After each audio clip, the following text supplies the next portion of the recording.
अभी हम स्थित है राजकीय संग्रहालय जैसलमेर, जो कि जैसलमेर की स्थापत्य कला का एक अनूठा स्थान है। पर्यटन के बढ़ते सैलाब को दृष्टिगत रखते हुए इस क्षेत्र की कला व संस्कृति को परिचित कराने के उद्देश्य से यहाँ संग्रहालय की आवश्यकता का अनुभव करते हुए विभाग की ओर से जैसलमेर में संग्रहालय की आधारशिला 5 दिसंबर 1979 को रखी गई और 14 फरवरी 1984 को संग्रहालय का विधिवत उद्घाटन करवाकर इसे आम जनता के लिए खोला गया और जैसलमेर में आने वाले देशी विदेशी पर्यटक संग्रहालय का अवलोकन कर यहाँ की कला एवं संस्कृति को से लाभान्वित होते हैं। संग्रहालय में बात करेंगे जीवाश्म, खनिज, पाषाणकालीन हथियार, ताम्रपत्र, शिलालेख, लोक कला सामग्री, काष्ठ, हस्तशिल्प कला, प्राचीन प्रतिमाएं, लघुचित्र एवं लोकवाद्य यंत्रों आदि पूरा सामग्री को भी वैज्ञानिक ढंग से यहाँ प्रदर्शित किया गया है। मूर्तिकला के क्षेत्र में पश्चिमी राजस्थान की एक प्रमुख भूमिका रही है। यहाँ पे आप देख पा रहे हैं चुंदी, जो कि जैसलमेर में स्थित है, से प्राप्त आसनस्त गणेश प्रतिमा के चारों ओर हाथ के आयुध खंडित तथा मध्य नाभि तक सूंड का अंकन इसमें किया गया है। नर्तकी की मूर्ति आप यहाँ पे देख पा रहे हैं। राजकीय संग्रहालय कोटा से प्राप्त हुई इस प्रस्तर प्रतिमा में नृत्य की मुद्रा का अंकन किया गया है।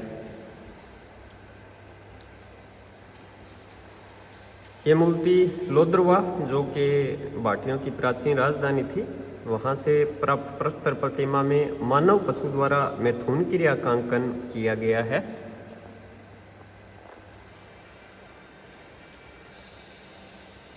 किराड़ू बाड़मेर से प्राप्त इस प्रस्तर प्रतिमा में वीणा एवं बांसुरी वादक का अंकन किया गया है।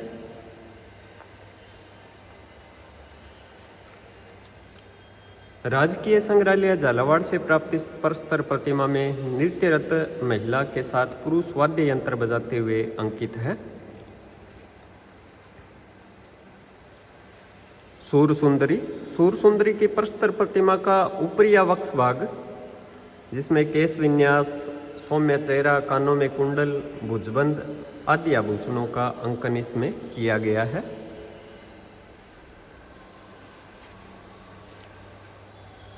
रामचंद्र, जैसलमेर से प्राप्त प्रस्तर प्रतिमा के सिर पर मुकुट तथा दोनों हाथ खंडित पीछे की ओर तुनील तरकस का अंकन किए हुए हैं।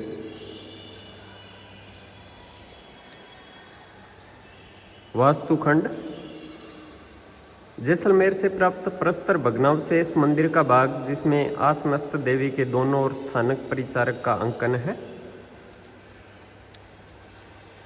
यहाँ पे आप देख पा रहे हैं नवग्रह फलक, चौंदी जैसलमेर से प्राप्त खंडित फलक में 5 ग्रहों का अंकन किया गया है।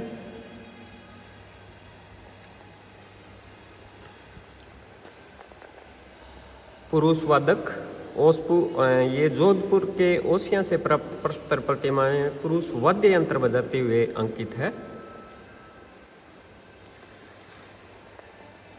किराड़ू बाड़मेर से प्राप्त इस प्रतिमा में गोलाकृति में हंस का अंकन किया गया है। अर्धनारीश्वर, लोद्रवा जैसलमेर से प्राप्त अर्धनारीश्वर खंडित प्रस्तर प्रतिमा में शिव पार्वती का अंकन है। अश्वारोही, जैसलमेर से प्राप्त प्रस्तर प्रतिमा में खंडित घोड़े पर सवार पुरुष के हाथों में भाले का अंकन किया गया है। कृष्ण लीला, किराड़ू बाड़मेर से प्राप्त प्रस्तर प्रतिमा में कृष्ण लीला का अंकन किया गया है। वैष्णवी, कोटड़ा, जैसलमेर से प्राप्त स्थानक चतुर्भुजी देवी प्रस्तर प्रतिमा के हाथों में आयुधों का अंकन है। गणेश, लोद्रवा जैसलमेर से प्राप्त प्रस्तर प्रतिमा में गणेश के हाथों में आयुध धारण कर नृत्य मुद्रा में अंकन है। कार्तिकेय, लोद्रवा जैसलमेर से प्राप्त इस प्रस्तर प्रतिमा के 3 मुख तथा हाथ में त्रिशूल अंकन है। देवी घंटाली, ग्राम पुगल, जैसलमेर से प्राप्त अष्टभुजा युक्त देवी द्वारा महिषवध दृश्य तथा नीचे लेख का अंकन है।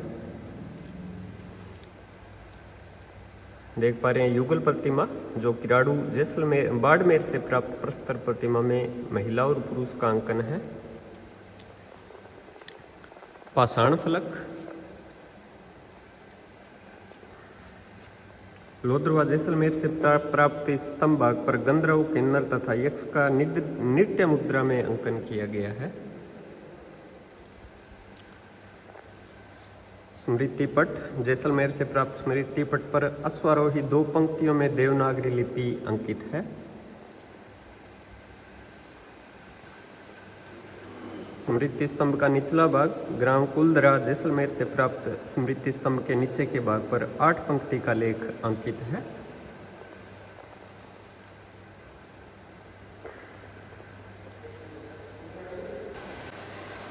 यहाँ पे आप देख पा रहे हैं फड़ चित्रण, जो कि लगभग 500 वर्ष पुरानी फड़ चित्रण की परंपरा राजस्थान के उत्तरी पूर्वी भाग के उदयपुर राज्य के भीलवाड़ा व शाहपुरा जो कस्बे हैं वहाँ पे जीवित है। इस अनूठी शैली, जिसे राजस्थानी भाषा में फड़ के नाम से पुकारा जाता है, में छिंपा जाति के जोशी चितेरे आज भी व्यस्त हैं। यह फड़ भोपों के लिए बनाई जाती है, जो कि उनके जीविकोपार्जन का साधन है। ये चारण भोपे, राजपूत, गुज्जर, जाट, कुंभकार और बलाई जाति के होते हैं। इस कला को जीवित रखने में जितना चित्रकारों का हाथ है, उतना ही इन भोपों का भी। ये फड़ मोटे हाथ कते 2 सूती कपड़े पर गेहूं या चावल के मांड में गोंद मिलाकर कलफ लगाया जाता है और सतह तैयार होने पर उसे घोंटी से घोंटकर समतल कर लिया जाता है और फिर उस पर 5 या 7 रंगों में चित्रण होता है। सबसे पहले सिंदूरी रंग शरीर में, फिर हरा व लाल रंग कपड़ों में, भूरा वास्तु निर्माण में एवं अंतिम रेखाएं केवल काले रंग से की जाती है। स्थानीय भाषा में नील, पेवड़ी, हिरमिच, काजल और हिंगलू आदि रंगों को घोंटकर निर्धारित सथलों में भरा जाता है।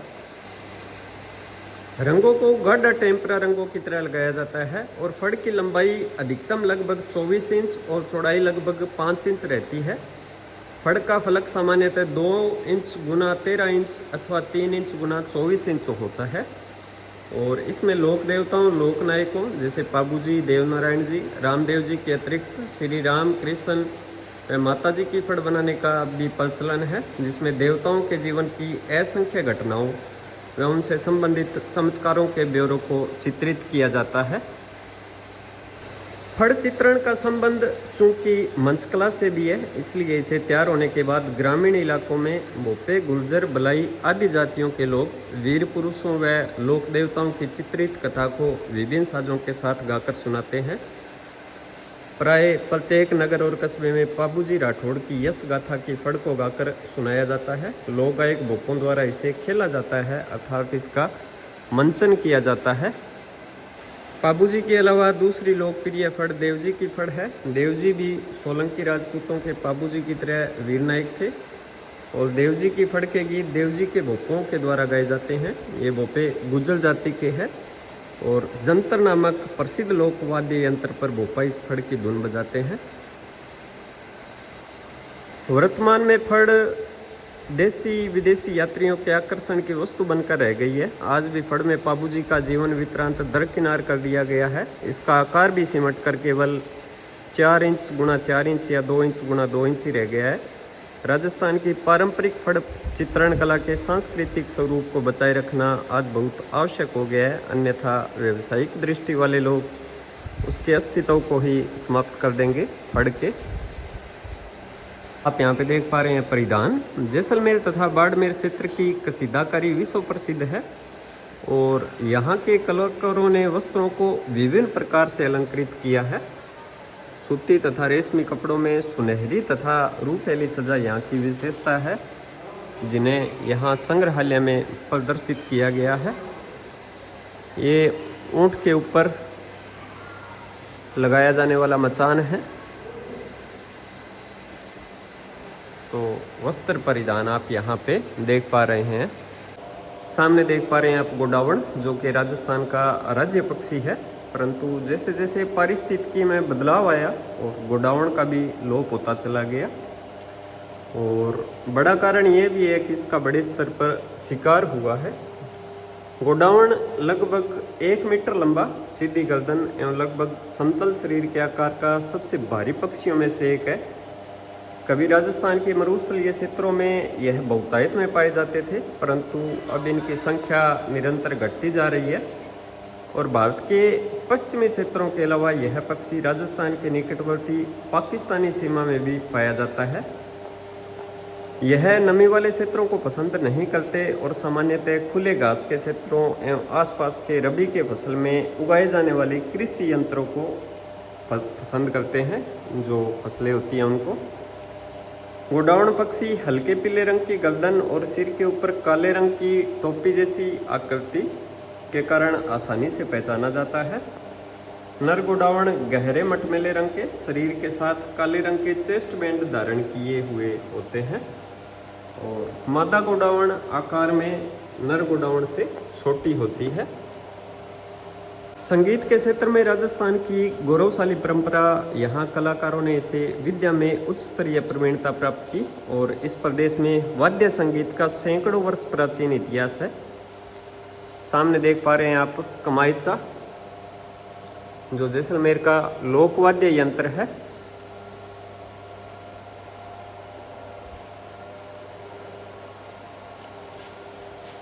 सामने आप देख पा रहे हैं कमाइचा 2 नग, वीणा,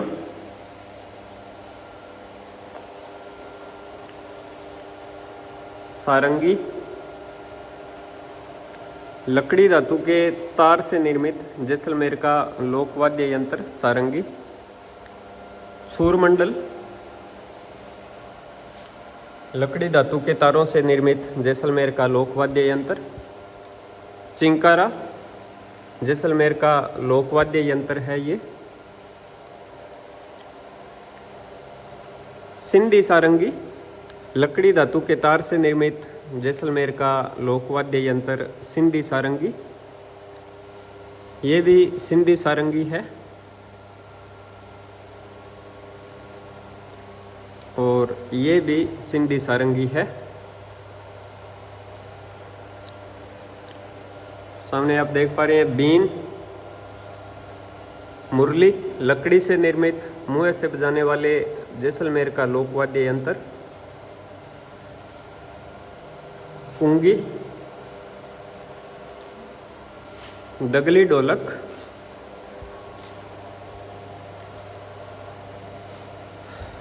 रावण हत्ता लकड़ी चरम लोहे के तार से निर्मित जैसलमेर का लोकवाद्य यंत्र रावण हत्ता, मोरचंग, मोरचंग है ये भी, मोरचंग धातु से निर्मित मुंह से बजने वाला जैसलमेर का लोकवाद्य यंत्र मोरचंग है। 4 नग है इसके। सामने आप देख पा रहे हैं रावण हत्ता,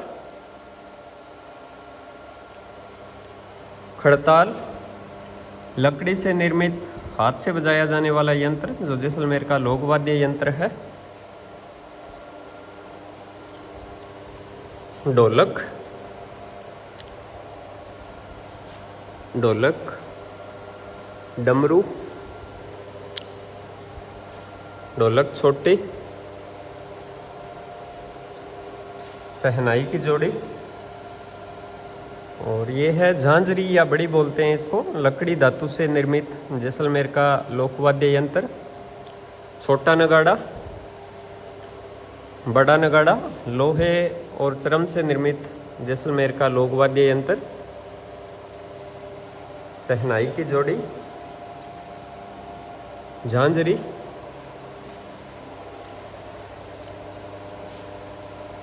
सामने आप देख पा रहे हैं बाकियां जोड़ी धातु से निर्मित जैसलमेर का लोकवाद्य यंत्र, बड़ा ढोल,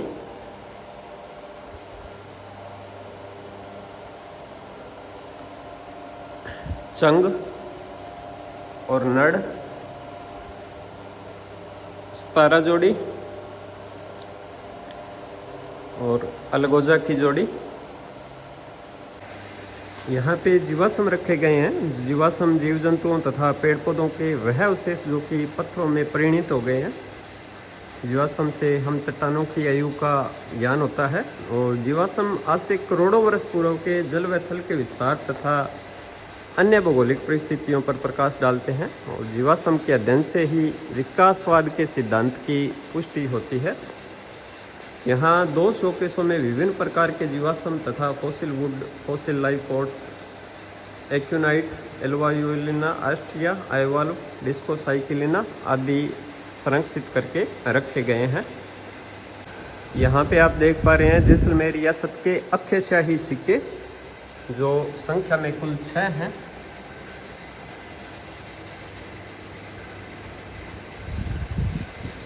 ये जोधपुर रियासत के सिक्के, ये रानी नूरजहां के मुगलकालीन सिक्के हैं जो संख्या में 5 हैं।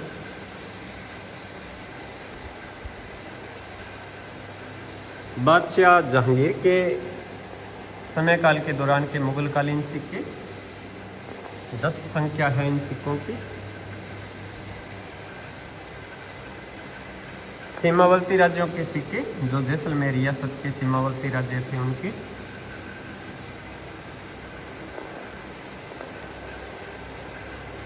सिंध अरब के गवर्नर के सिक्के।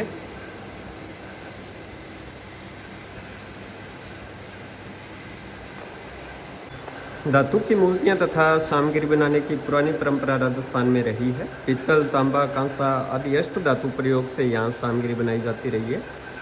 यहाँ 3 शोकेसों में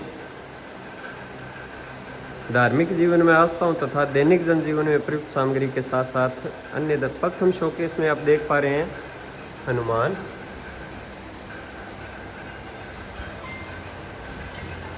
तस्त्री, घंटी बेल,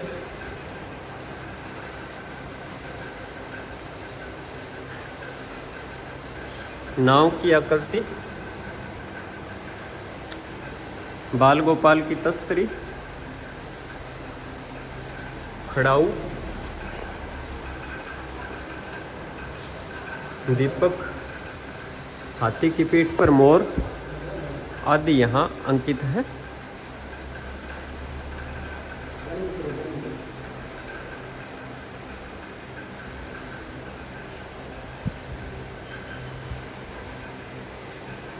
सामने आप देख पा रहे हैं मार्बल पत्थर पर पेंटिंग, मार्बल का फोटो फ्रेम,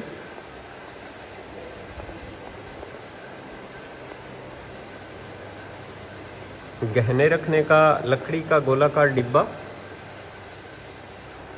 लकड़ी का खांडा, चित्रित लकड़ी का बॉक्स,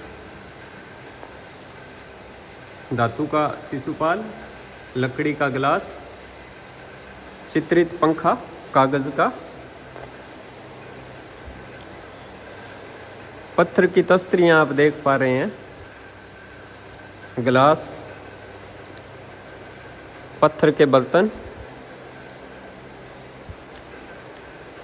झरना या मधानी,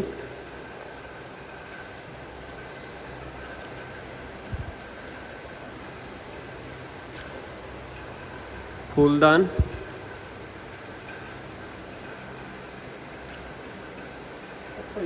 यहाँ आप देख पा रहे हैं ताम्र पत्थर,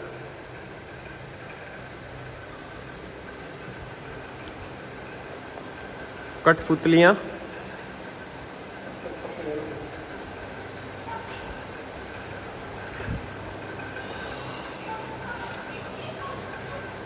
कोडियाँ जड़ी हुई,